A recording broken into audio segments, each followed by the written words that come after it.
Honorable members, kindly please be seated.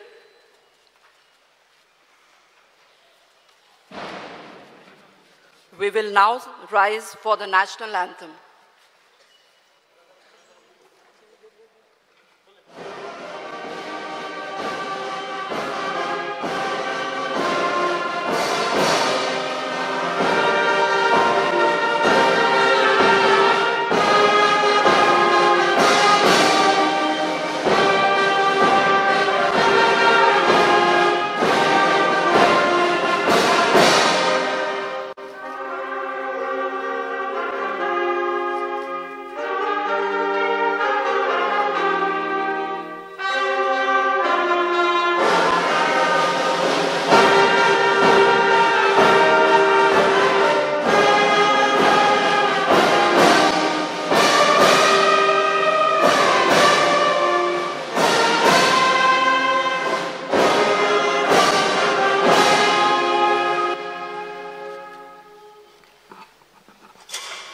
Honorable members, kindly be seated.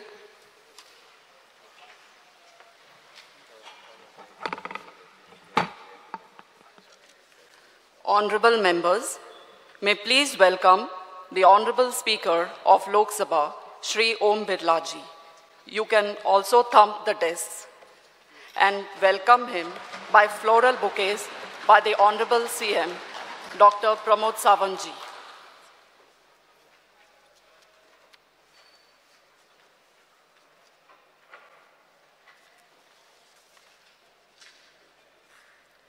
Honorable members may also welcome the Honorable Secretary General of Lok Sabha, Shri Utpal Kumar Singh Ji.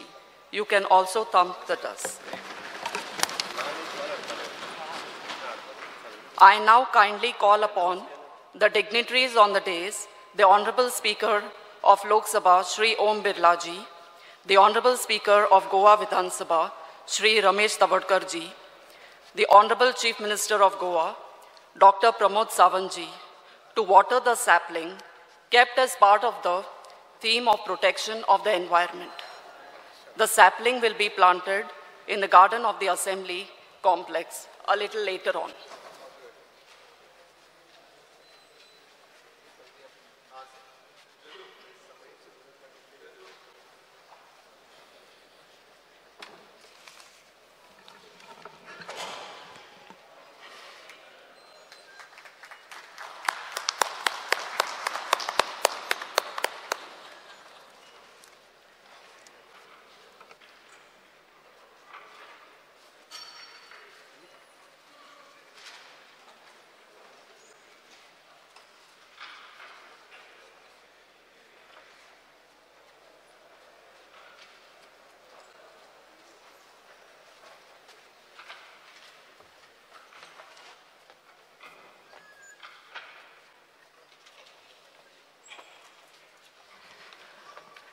Honorable Speaker of Lok Sabha, Shri Om Birla Ji, would kindly like to present the memento to the Honorable Speaker of Goa, Shri Ramesh Tavadkar Ji.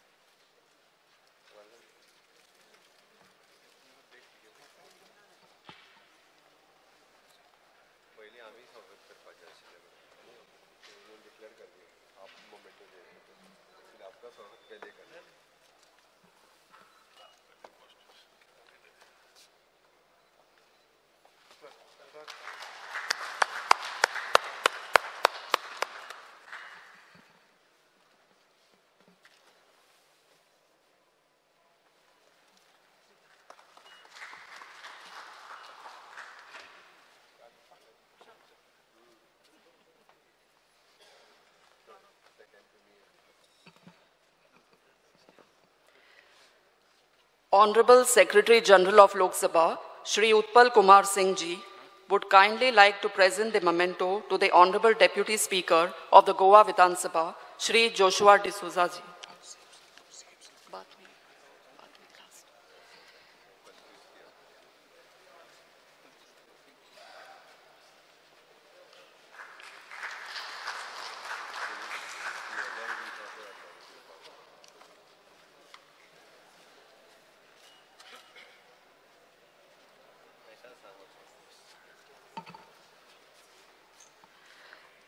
The Honorable Speaker of Goa Vidhan Sabha, Shri Ramesh Tavadkar ji, and the Honorable Chief Minister of Goa, Dr. Pramod Sawant ji, will present the memento to the Honorable Speaker of Lok Sabha, Shri Om Birla ji. Yeah. Okay. The Honorable Speaker of Goa Vidhan Sabha, Shri Ramesh Tavadkar ji, and the Honorable Chief Minister of Goa, Dr. Pramod Sawant ji, will present the memento to the Honorable Secretary General of the Lok Sabha, Shri Utpal Kumar Singh ji.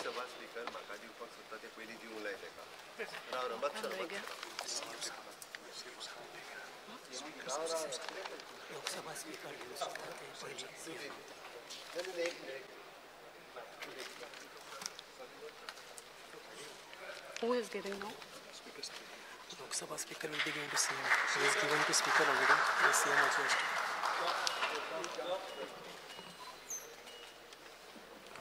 Now to CM, sir.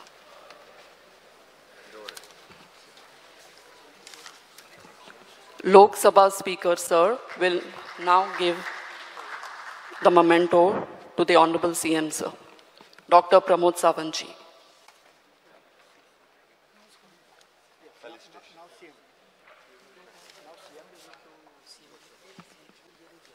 Dr. Pramod Sawant ji, to please kindly present the memento to Om Birla sir ji.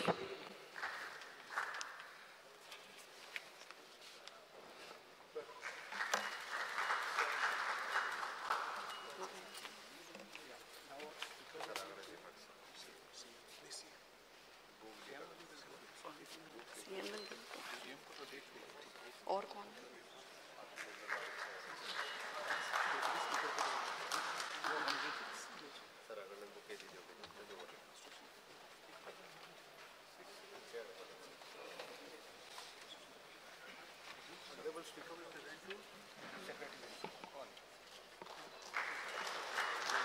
They have given, CM has given. अब छोड़ दीजिए तो बाद में CM sir has given.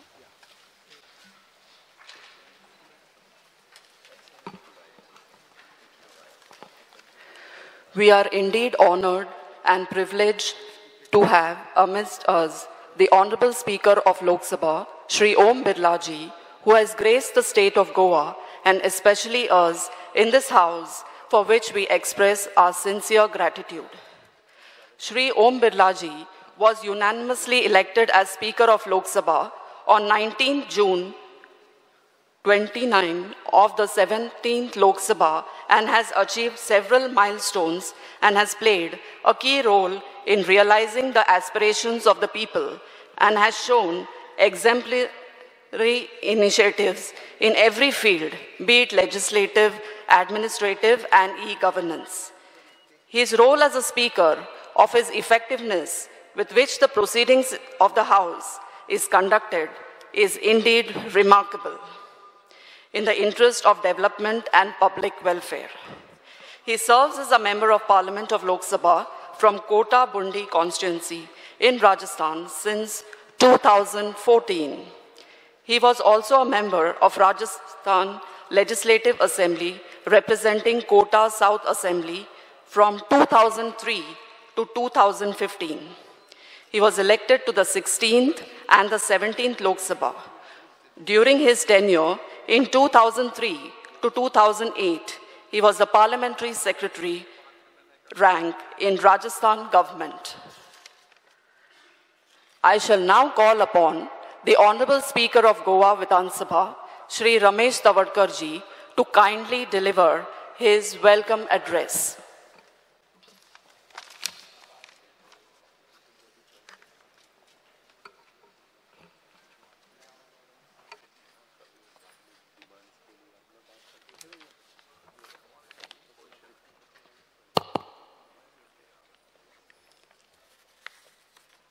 सबको मेरा प्रणाम. सगळ्यांक म्हजो नमस्कार। माननीय लोकसभा अध्यक्ष ओम बिरला जी, माननीय मुख्यमंत्री डॉक्टर प्रमोद सावंत जी, माननीय गोवा विधानसभा के उपसभापति जसवा जी, माननीय मंत्रीगण, माननीय सांसद के सदस्य, माननीय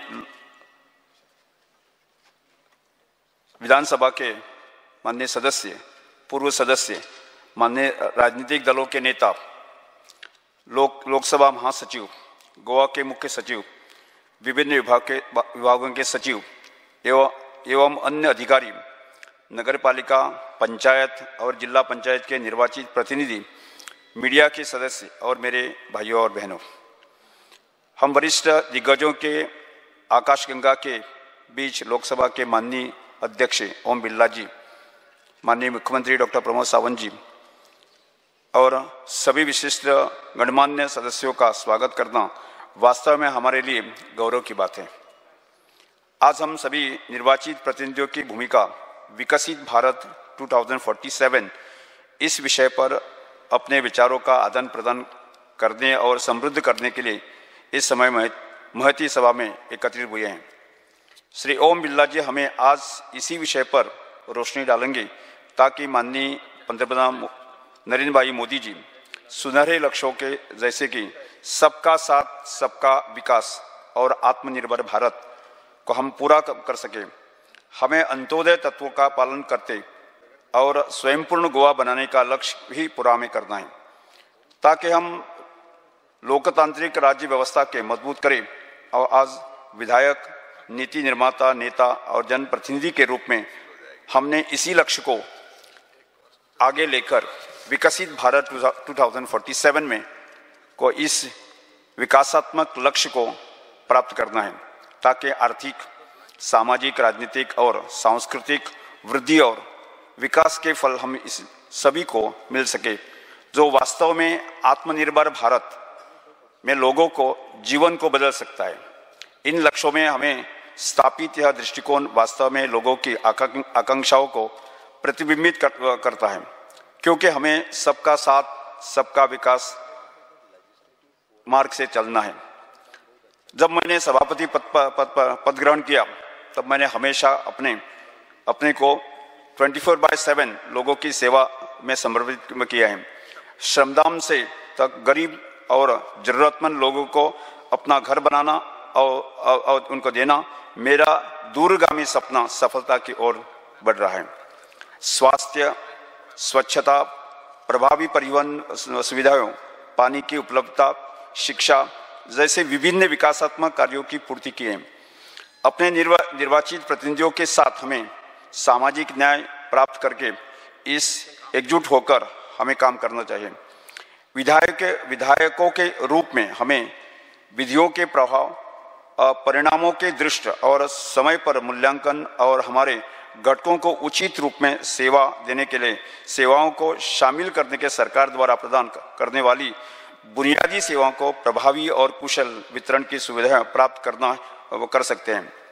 घरों का निर्माण, सड़कों का निर्माण, चिकित्सा स्वास्थ्य सुविधाओं का निर्माण, बिजली की पूर्ति, युवकों को नौकरी सफलतापूर्वक करके हमें लोगों का जीवन बदल कर हम उनकी नब्ज में छू सकते हैं। स्थानिक स्तर पर विकासात्मक आयोजकों के निष्पीड़ा, विधायकों के निरंतर रुचि और महत्वपूर्ण इनपुट के माध्यम से विकासात्मक नीतियों को निर्माण कर सकते हैं। देश का सर्वांगीण विकास का लक्ष्य हमेशा केंद्र और राज्य दोनों की सरकारों की प्राथमिकता बनी हुई है। विधायकों को अपने घटकों की विकासात्मक समस्याओं को संबोधित करके विशिष्ट रूप से रखा गया है। विधायक निश्चित रूप से लोगों के जीवन में एक बड़ा बदलाव ला सकता है। नगरपालिका, पंचायतों और जिला पंचायत के निर्वाचित प्रतिनिधियों का मुख्य उद्देश्य बुनियादी सुविधाओं को प्राप्त करके स्थानिक प्रतिमा को बढ़ावा देना है।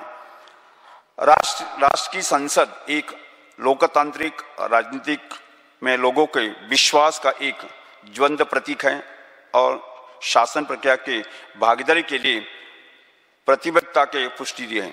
संसद एक पवित्र संस्था है जो लोगों को इच्छा का प्रतिनिधित्व करता है और राष्ट्र के राष्ट्र के भाग्य का मार्मिक करके हुए संविधान द्वारा अनिवार्य, इसलिए यहाँ महत्वपूर्ण के सदस्यों के संसद में दोनों सदनों के कामकाज में उनकी प्रभावी, सार्थक और उत्पादक भागीदारी और लोगों के प्रतिनिधियों के रूप में उनकी भूमिकाओं के निर्वहन के लिए अनुकूल वातावरण प्रदान करने के लिए सभी प्रयास किए जाते हैं।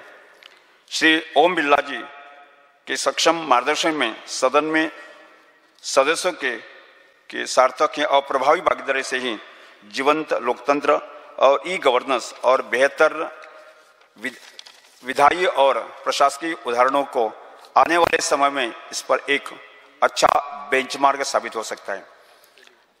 ओम बिर्ला जी आज आमच्या काणकोण मतदारसंघाक सांचे दुसऱ्या फंक्शनाक येवपाचे आसा। विशेष करून ह्या अंत्योदय जो विषय आमकां दिल्लो आसा त्याच विशयाच्या संदर्भांत जे अंत्योदय तत्वाचेर आमी जे मूळ गोंयकार जांकां छप्पर ना अशा तरेचे सिंबॉलीक आमी 20 घरां बांदपाचो प्रयत्न की सामुहीक तत्वाचेर कार्यकर्त्यांनी केल्लो आसा। त्यामुळे हो कार्यक्रम सांजेच्या 4 वरांचेर जातलो। हांव सगळे आमचे लोकप्रतिनिधी आसा की आमदार मंत्री आसा तांकां ह्या कार्यक्रमाक निमंत्रण दिता। इन्हीं शब्दों के साथ मैं इस बार फिर एक बार महती सभा में आपकी सभी लोगों का स्वागत करता हूँ। Thank you, Speaker Sir. I now call upon the Honorable Chief Minister of Goa, Dr. Pramod Sawant ji, to address and enlighten us.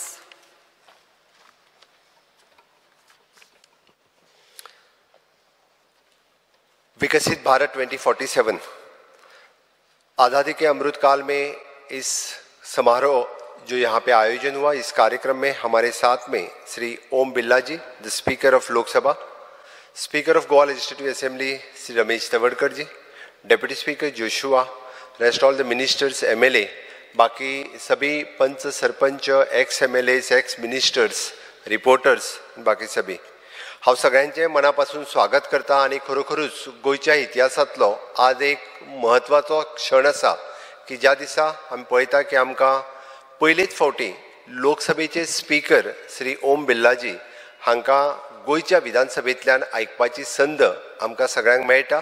आनी एक इम्पॉर्टंट टॉपिक विकसीत भारत 2047 आझादी का अमृत महोत्सव ह्या काळात ते आमच्या सगळ्या लोकप्रतिनिधींच्या बरोबर पंच, सरपंच, आमदार हांच्या बरोबर उलोवपाचो आसा। ऐतिहासीक क्षण इतक्याच खातीर पयलेच फावटी गोंय राज्यांत सगळ्या लोकप्रतिनिधी वांगडा पंच आसतले, सरपंच आसतले आनी आमदार हांच्या बरोबर विकसीत भारताचें स्वप्न, माननीय मोदीजींचें स्वप्न सगळ्यांच्या मुखार दवरपाचें काम माननीय श्री ओम बिर्लाजीन केलां। नेटान तुमी सगळ्यांनी ताळयो वाजून तांचें एकदां स्वागत करचें। गोंयच्या इतिहासात आमी पळयता की नवीन विधान भवन माननीय अटल बिहारी वाजपेयीजी हांच्या हस्ते ह्या विधान भवनाचें उक्तावण जालें। आनी आतां पर्यंतचो जो इतिहास काडीत जर आमी पळयता की प्रेसिडेंट श्री अब्दुल कलामजी, लेट अब्दुल कलामजी जे राष्ट्रपती आसतना ह्या हावजांतल्यान तांच्यांनी एकदां सगळ्या लोकांक आनी गोंयच्या विधानसभेक एड्रेस केल्या। आनी ताज्या उपरांत आयज पयलीच फावटी माननीय श्री ओम बिर्लाजी हे आमकां हांगासर आमी उलोवपा खातीर हांगासर आयल्या। त्या खातीर हांव समेस्त गोंयकारांच्या वतीन, गोंयच्या विधानसभेच्या वतीन हांव तांचें खूब खूब स्वागत करता। आमी पळयता की लोकसभेत वेगवेगळ्या विशया वयल्यो चर्चा, डिस्कशन, सर आप बहुत ही अच्छी तरह से सभी डिस्कशन, डिबेट जो लोगों के बीच में चल रहा है वो आप हमेशा के लिए हैंडल करते हैं।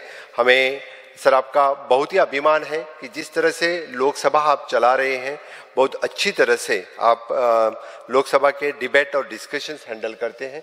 या में हम लोकसभा में जो आज तक यानी भारत रत्न अटल बिहारी वाजपेयी जी, लेट सोमनाथ चटर्जी जी, श्रीमती इंदिरा गांधी जी, श्री अरुण जेटली जी, सुषमा स्वराज जी, जॉर्ज फर्नांडिस जी, ऐसे महाअनुभव लोकसभा में जिनका डेलिब्रेशन हमेशा के लिए और देश के प्रति आदर रखते हुए हमेशा के लिए उनका योगदान रहा है।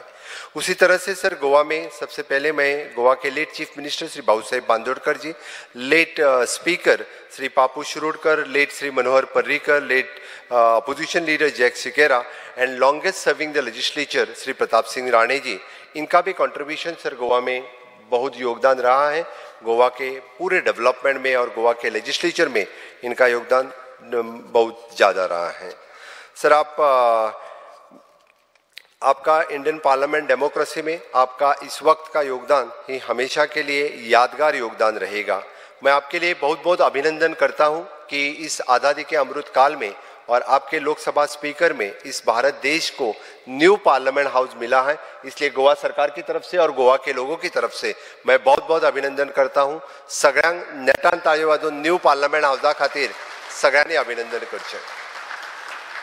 आमी पळयता की फुडल्या 100 वर्सांचो पाया घटमूट करपा खातीर लोकशाहीचो नवीन पार्लियामेंट हाऊस हे खूब महत्वाचें आशिल्लें आनी सरांच्या कार्यकाळात तें जाता। म्हाका दिसता ही खूब अभिमानाची गजाल आसा। फुडल्या 100 वर्सां खातीर भारताची लोकशाही जी आसा ही घटमूट जाता आसतना आमकां पळोवपाक मेळटली आनी त्याच दृश्टीन आमी विकसीत भारत हें स्वप्न पळोवन आमी फुडें वता आनी हो भारत देश विश्वगुरू जावपाच्या वाटेत आमी एक स्टेप फुडें वचत आसा। आमी सातत्यात पळयता की विकसीत भारत जाता आसतना वेगवेगळ्यो गजाली आमकां सगळ्यात महत्वाच्यो आसा। Not only the infrastructure development but good governance, त्याच बरोबर ease of doing the business, reforms in education sectors, reform in manufacturing sectors, हाज्या सारकिल्यो वेगवेगळ्यो गजाली सातत्यात ऑनरेबल प्रायम मिनिस्टर नरेंद्र मोदीजी करीत आसा। आनी त्याच बरोबर विकसीत भारतात विकसीत भारत 2047 लोकप्रतिनिधींचो रोल कितें आसा।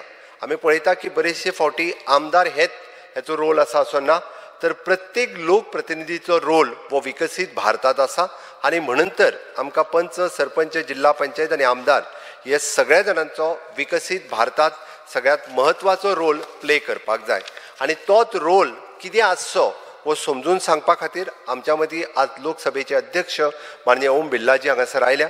म्हाका खबर आसा की तांचें मार्गदर्शन हें आमच्या खातीर खूब महत्वाचें आसा। तांचें मार्गदर्शन फुडल्या 25 वर्साच्या विकसीत भारताची स्वप्न साकार करपा खातीर आमकां प्रेरणा दितलें आनी आमी सगळे जाण तांच्या कडल्यान प्रेरणा घेवन विकसीत भारतात विकसीत गोंय घडोवपा खातीर आनी खऱ्या अर्थात ऑनरेबल प्रायम मिनिस्टर नरेंद्र मोदीजी हांचें आत्मनिर्भर भारत हें स्वप्न स्वयंपूर्ण गोंयांत खरें करपा खातीर आमी सातत्यात सगळे जाण वावुरतले। म्हाका सांगपाक आनी आज परत एकदा ओम बिर्लाजी हांचें स्वागत करपा खातीर मनापासून खूब खूब बरें दिसता आनी निश्चित रित्या हाजो फायदो घेवन फुडल्या विकसीत भारतात विकसीत गोंय करपाक आमी सगळे जाण पावलां उचलतले। परत एकदा हांव तांचें स्वागत करता आनी म्हाजी 2 उतरां सोंपयता। देव बरें करूं।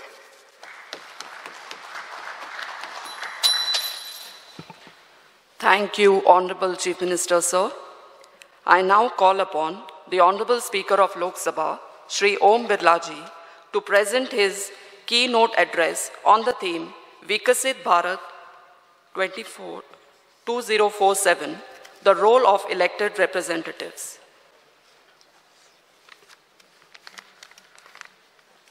गोवा विधानसभा में आज आप सबके बीच में उपस्थित होकर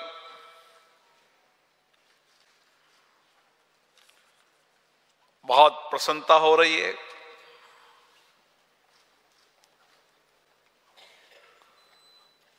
(2047)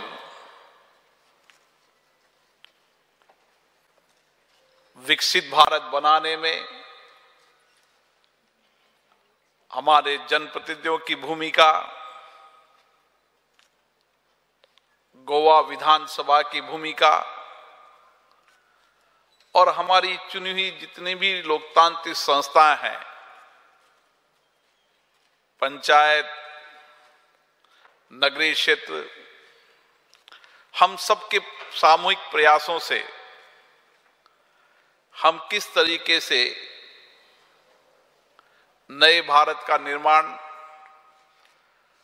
आत्मनिर्भर भारत का निर्माण, आत्मविश्वासी भारत के निर्माण के लिए एक साथ सामूहिक प्रयास के साथ सामूहिक संकल्प के लिए यहां पर आए हैं। मैं इस मौके पर गोवा के लोकतंत्र भूतपूर्व मुख्यमंत्री श्री प्रमोद सावंत जी, गोवा विधानसभा के माननीय अध्यक्ष श्री रमेश तावड़कर जी, केंद्र सरकार में मंत्री और जिन्होंने सांसद और मंत्री के रूप में लंबे समय तक गोवा का नेतृत्व किया, श्रीपद यासो नाइक जी, गोवा विधानसभा के उपाध्यक्ष श्री जोशु डिसूजा जी, मंत्रिमंडल के माननीय सदस्यगण, विधायकगण, पंचायत और नगरीय क्षेत्र के प्रतिनिधिगण,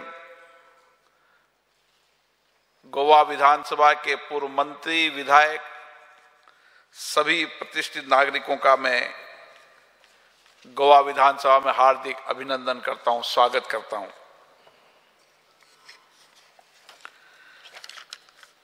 गोवा देश की वो मनोरम धरती है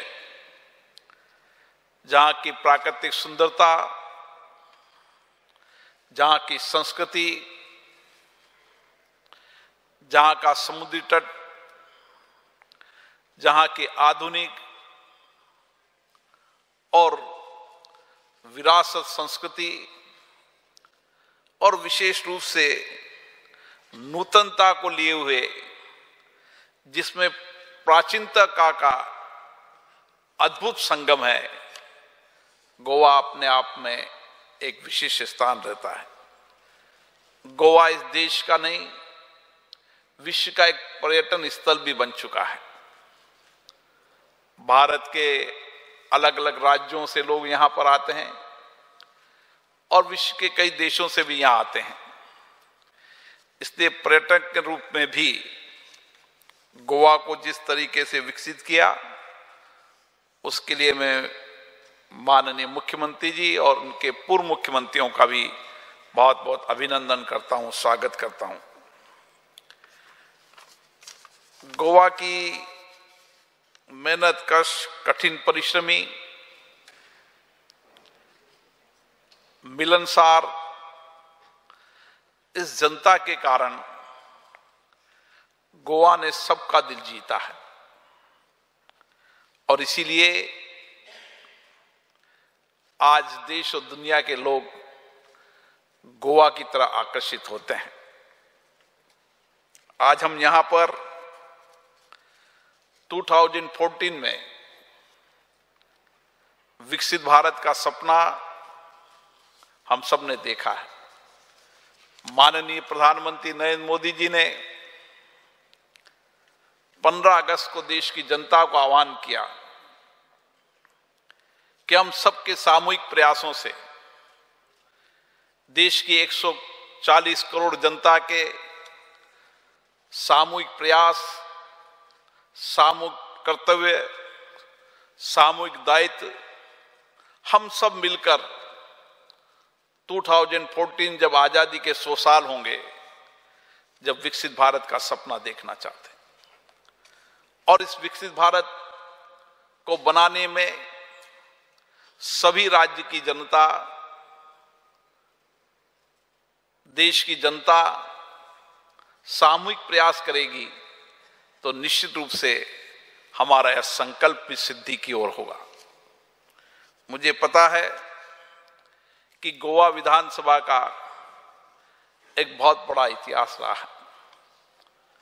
गोवा की जनता ने एक लंबी लड़ाई 47 के बाद लड़ी और 1961 के अंदर गोवा को स्वतंत्रता मिली और आज इतने कम समय के अंदर गोवा का विकास, यहां की जनता के सामाजिक आर्थिक कल्याण में इस विधानसभा की बहुत बड़ी भूमिका होती है, क्यों यही वो कार्यस्थली है जहां पर हमने एक राजनीतिक संस्कृति, एक कार्य संस्कृति के आधार पर गोवा के विधानसभा की नीतियां बनाई, कार्यक्रम बनाए, लोगों को अधिकार देने के लिए कानून बनाए, जिसके कारण आज गोवा विकास की नई ऊंचाइयों पर छू रहा है। मुझे खुशी है, गोवा चाहे शिक्षा में हो, चाहे रोजगार की दृष्टि से हो, चाहे स्वास्थ्य की दृष्टि से हो, अन्य सभी पैरामीटर में गोवा अग्रिम स्थान पर है।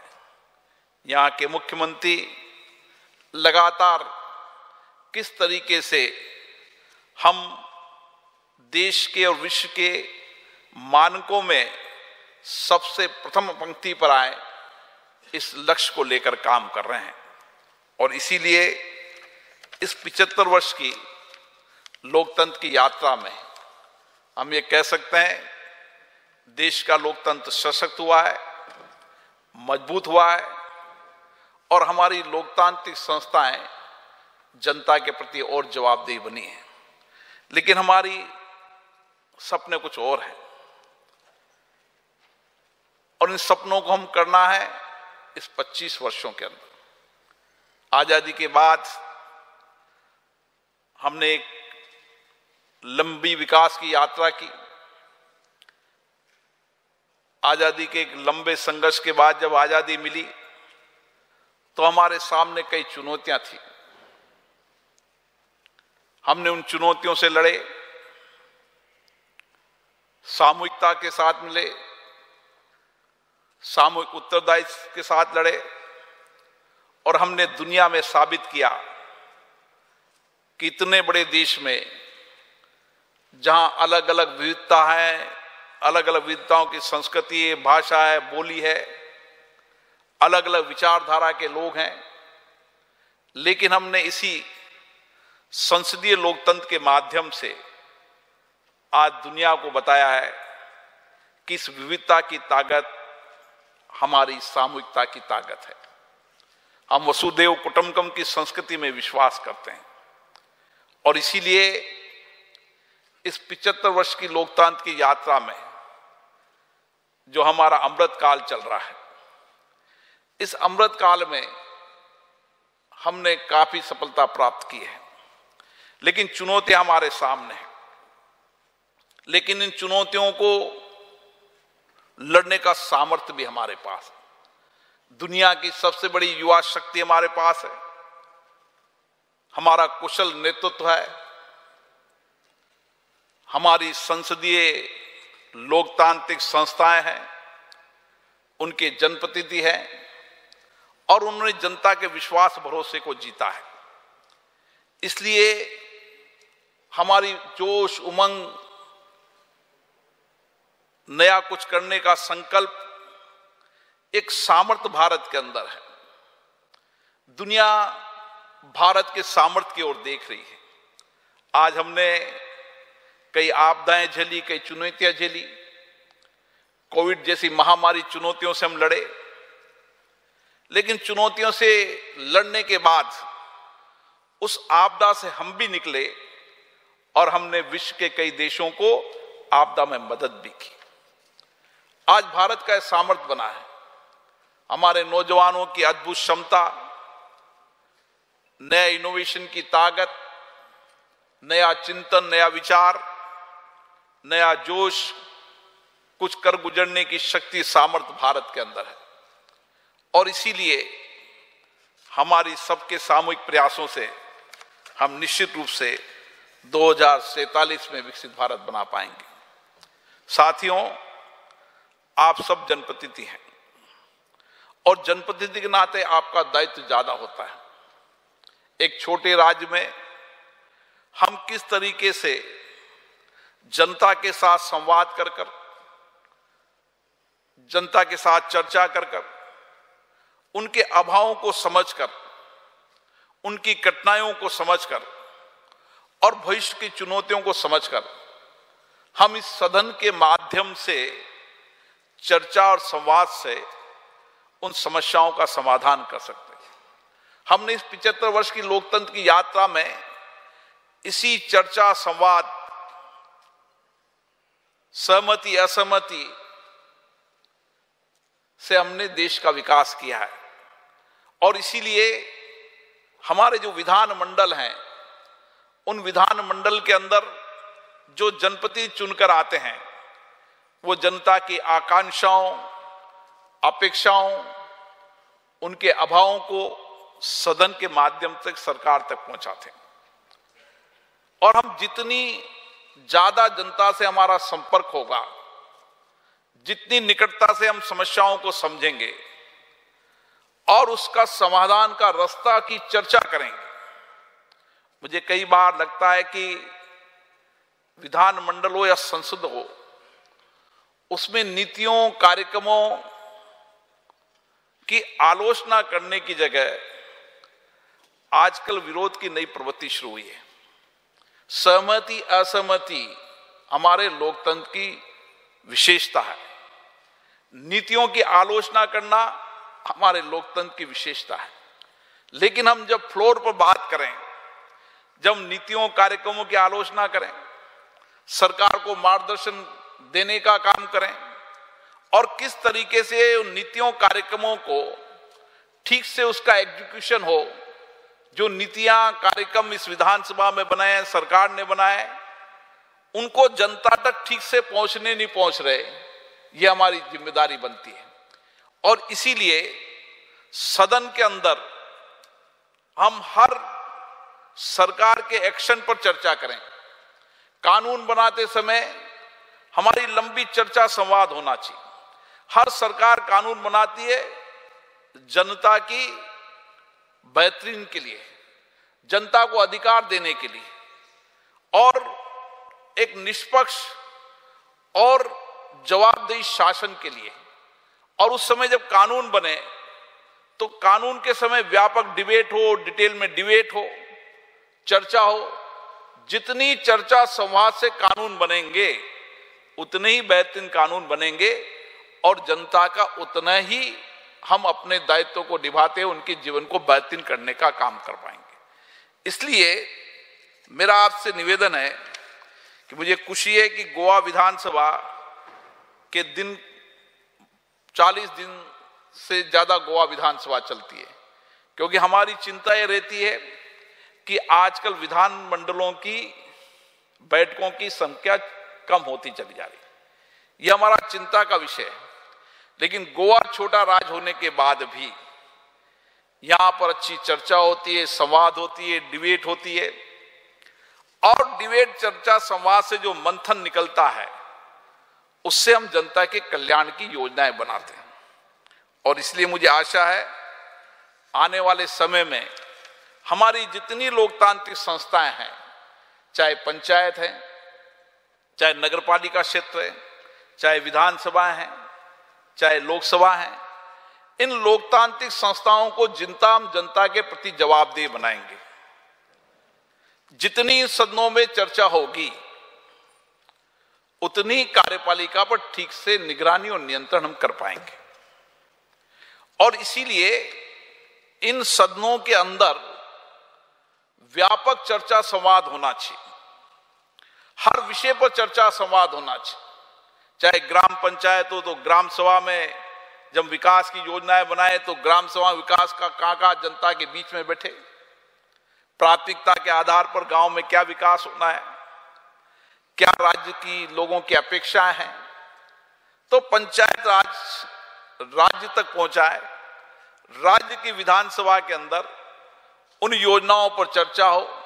और मेरा विश्वास, भरोसा है कि हम अपने अपने क्षेत्र के अंदर सारी योजनाओं को एग्जीक्यूशन करते हुए, उनके अभावों को देखते हुए एक ऐसे पैरामीटर पर पहुंच सकते हैं कि गोवा आने वाले समय के अंदर भारत में नहीं, विश्व के अंदर जो हमारे एसडीजी के गोल हैं, उनको 2030 के पहले लक्ष्यों को पूरा करने की संकल्प को ले। और इसीलिए मेरा आपसे एक नया निवेदन है कि हमारे विधानसभा छोटे हैं, निर्वाचन मंडल छोटे हैं, इसलिए हमारी जनता की अपेक्षाएं भी ज्यादा हो सकती है। लेकिन उसमें प्राथमिकता क्या है, किस प्राथमिकता के आधार पर हम सबसे पहले उन प्राथमिकताओं को लेकर जितना हमारा बजट है उस बजट में हमारी प्राथमिकता तय हो और प्राथमिकता के आधार पर लक्ष्य तय कर उन लक्ष्यों को पूरा प्राप्त करें। अगर हमने इस दिशा की ओर पंचायत से लेकर विधानमंडल तक चर्चा संवाद से जनता की अपेक्षाएं आकांक्षाओं को पूरा करने का काम किया तो मैं कह सकता हूं कि 2047 में विकसित भारत के सपने को सबसे पहले गोवा करेगा। और इसीलिए गोवा विधानसभा से मेरी बहुत अपेक्षाएं हैं। हम उन अपेक्षाओं को पूरा करने के लिए पूरे लक्ष्यों से काम करें। लोगों में लोकतंत्र के प्रति विश्वास बढ़ा है, भरोसा बढ़ा है और विश्वास भरोसा बढ़े। यह हमारी सब जनप्रतिनिधियों की जिम्मेदारी है। और इसीलिए मेरा आप लोगों से निवेदन है कि हमें नई टेक्नोलॉजी का उपयोग करते हुए, नई तकनीकी का उपयोग करते हुए हम हर व्यक्ति से हमारा संवाद सीधा होना चाहिए। और इसीलिए इस बदलते परिप्रेक्ष्य के बदलते दौर के अंदर जब हम टेक्नोलॉजी में आगे हैं, हम चिकित्सा क्षेत्र के अंदर आगे हैं, शिक्षा के क्षेत्र में आगे हैं, इंफ्रास्ट्रक्चर के आप मैं आज जब गोवा से आ रहा था तो मैं देख रहा था किस तरीके से गोवा में इंफ्रास्ट्रक्चर का विकास हुआ है। आने वाले समय के अंदर जिस तरीके का इंफ्रास्ट्रक्चर का विकास भारत में हो रहा है, चाहे रेल कनेक्टिविटी हो, चाहे रेल कनेक्टिविटी हो, चाहे एयर कनेक्टिविटी हो, चाहे इंडस्ट्रीज का सेक्टर हो, चाहे निवेश हो, चाहे टेक्नोलॉजी हो, कोई सेक्टर नहीं है जिसमें भारत नेतृत्व नहीं कर रहा है। और इसीलिए हम सब अगर सामूहिक प्रयासों से करेंगे, सामूहिक जिम्मेदारियों से करेंगे, पूरे संकल्प के साथ करेंगे तो निश्चित रूप से 2047 में जो विकसित भारत का सपना हमने देखा है उसको पूरा कर पाएंगे। मैं पुनः गोवा के विधानसभा के अध्यक्ष जी को, मुख्यमंत्री जी को बहुत बहुत साधुवाद देता हूं कि आज उन्होंने मुझे यहाँ अपनी बात कहने का अवसर दिया। और निश्चित रूप से हम सब सामूहिक प्रयासों से इस देश और प्रदेश को आगे बढ़ाने के लिए कृत संकल्प हैं। हम जनप्रतिनिधि के नाते अपने संवैधानिक दायित्वों को पूरा करते हुए हम अपने क्षेत्र की जनता का अधिकतम कल्याण कर सकें, सबके जीवन की में समृद्धि ला सकें, खुशहाली ला सकें, इस जिम्मेदारी के साथ निभाएंगे। आप सभी को बहुत बहुत धन्यवाद।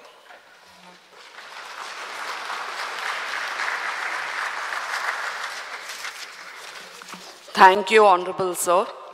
I shall now call upon the Honorable Deputy Speaker of Goa Vidhan Sabha, Shri Joshua D'Souza ji, to kindly deliver his vote of thanks.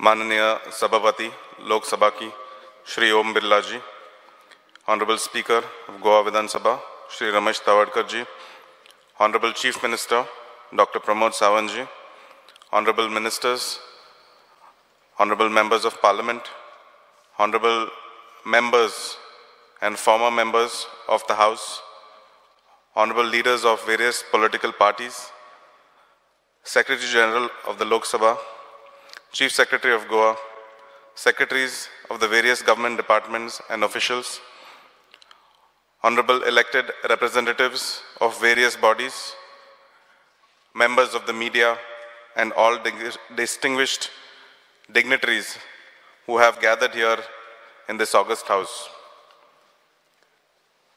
We are indeed honored that this house has been graced by the Honorable Speaker of the Lok Sabha, Shri Om Birla ji, a stalwart who has a deep insight of parliamentary practices, procedures, and good governance.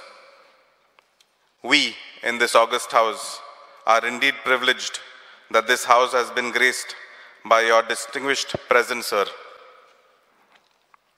You have indeed enlightened us by your address on the theme Vikasit Bharat 2047 and the role of our elected representatives. We look forward to listening to your words of wisdom, and we get a sense of enlightenment after hearing you, sir.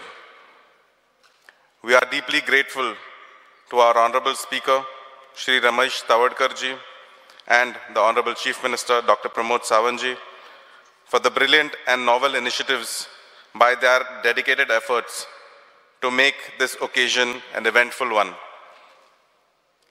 I would also like to take the opportunity to express my profound thanks to the Honorable Ministers, Honorable Members of Parliament, Honorable Members and former members of this House, Honorable Leaders of various political parties, Secretary General again of the Lok Sabha, Chief Secretary of Goa, Secretaries of various government bodies and officials, elected representatives again, members of the media and distinguished dignitaries who have gathered here in this august gathering, who have come on our invitation and graced this occasion.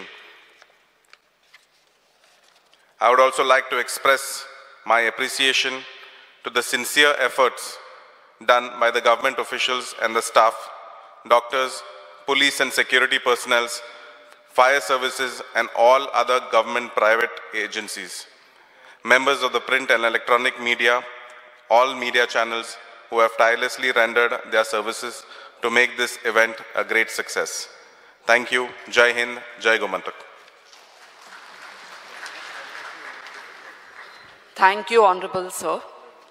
I would like to inform the dignitaries and the honorable members that kindly assemble for the group photograph, which will be followed by lunch after the national anthem is played.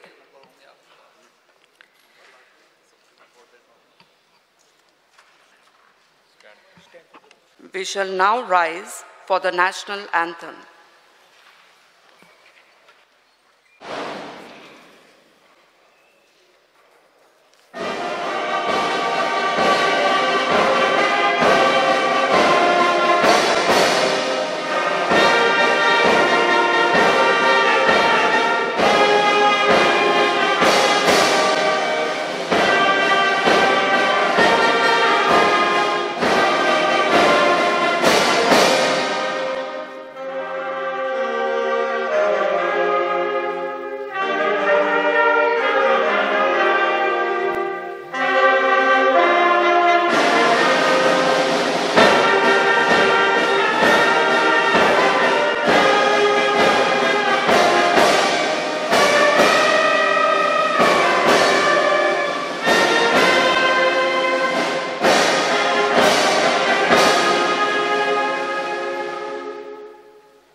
For photograph. Yeah, sound. Yeah, you have to.